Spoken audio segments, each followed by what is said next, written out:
Greetings to the Psalm for Today viewing family. It's my joy to come to you today from the Backyard Ministry Recovery Center here located in Phoenix, Arizona.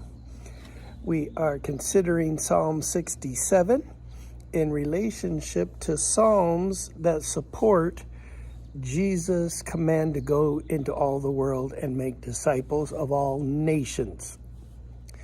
I function at the level of helping individuals. I function at the level of helping churches. I function at the level of helping groups of churches. I have never functioned at the level of discipling a whole nation.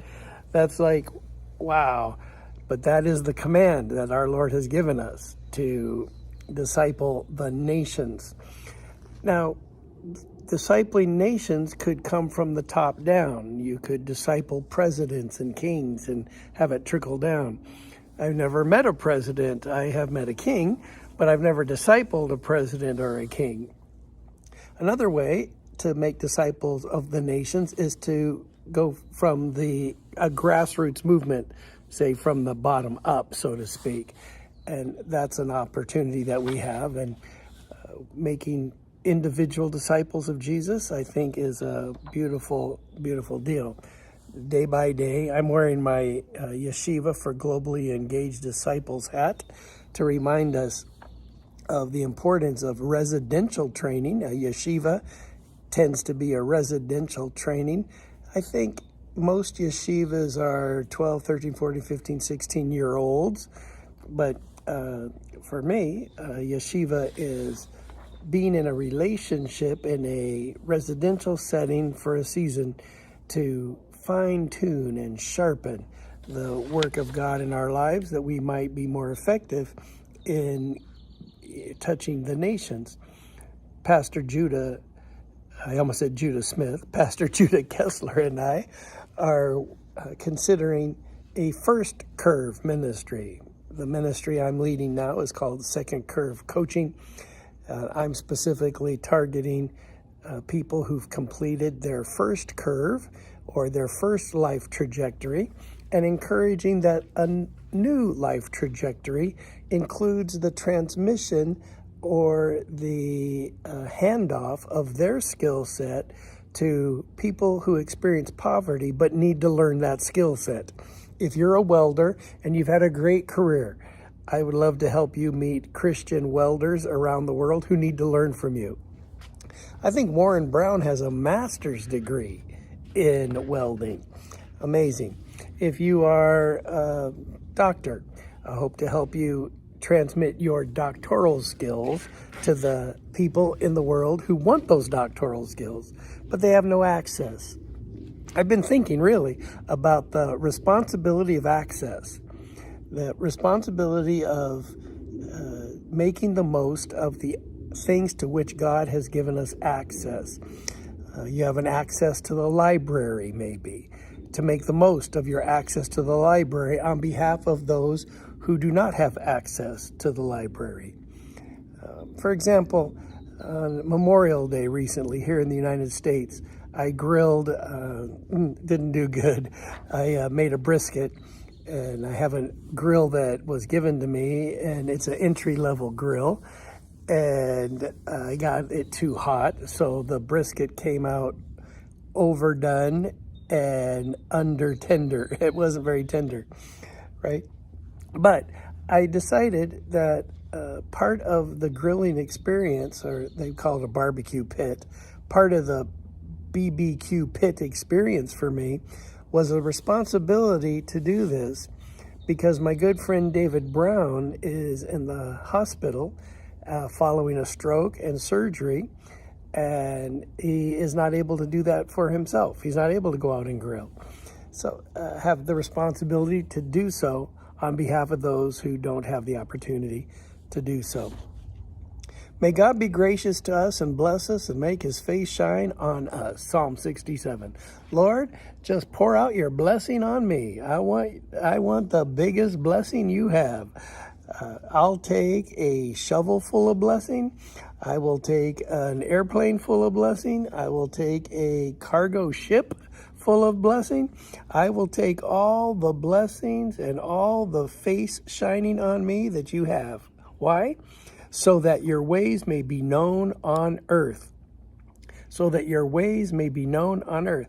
Not so that I can upgrade my lifestyle, not so that I can fine-tune my hobbies, but that your ways may be known on earth, your salvation among all nations. My mom worked at Sears in the jewelry department, and she had been a very careful saver all of her life.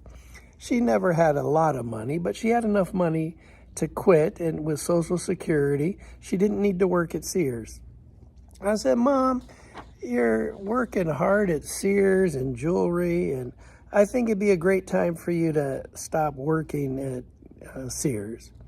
She said, son, I could. Then she kind of got teary-eyed.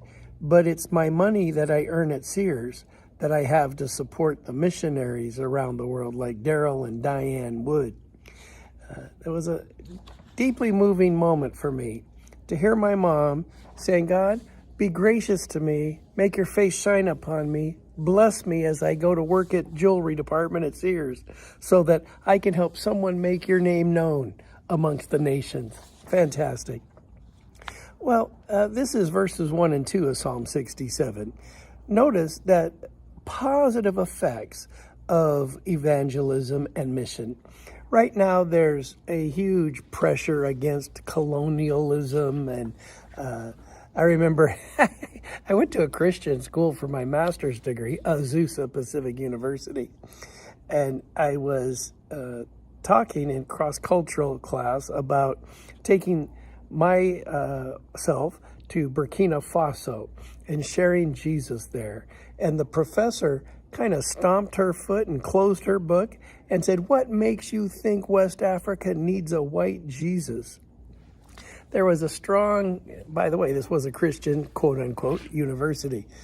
It was of interest to me because A, Jesus isn't white. B, Jesus is a cross culture. C, Jesus is good for the nations. Now, perhaps people have confused culture with Jesus. Perhaps people have confused structures with Jesus. But Jesus is positive for the nations. Everywhere Jesus goes, things get better.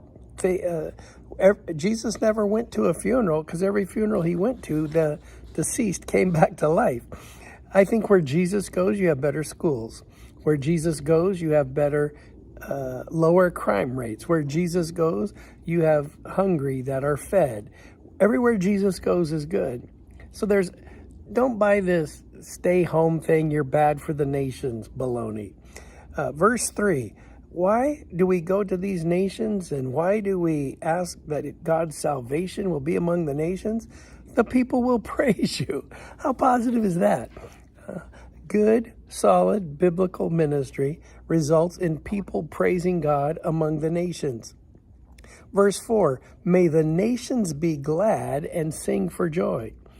This desire for God's blessing on our lives so that we can be part of taking his name to the nations produces, verse 4, the nations have a gladness and they sing for joy.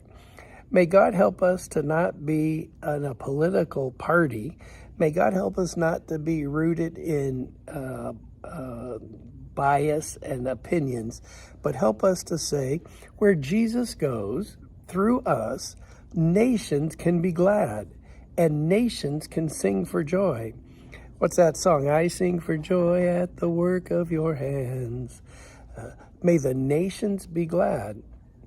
It doesn't take long to go to the United States big cities and see that some of the big cities, there's a lack of gladness. In some of the big cities, there's a lack of singing for joy. Therefore, they need more of Jesus. It says also, for you rule the people with equity. So where Jesus goes, when we take Jesus to the nations, there's an equity, there's justice, there's a balance that comes as a result of doing so. And You rule the nations and guide them on the earth. So where Jesus goes, where the Great Commission goes, God guides through us the nations of the earth. May the people praise you, O God. May all the people praise you. May the Lord bless you as you think about your favorite country and say, God, to the nations. It's not colonialism. I'm not trying to export my culture. I'm presenting Jesus to the nations. I'm presenting the birth, death, burial, and resurrection of Jesus, his sinless life, his character, his miraculous life, and not my culture, but the ministry of Jesus to the nations. And as a result, the nations can be glad and sing for joy. It's a very positive thing when we take Jesus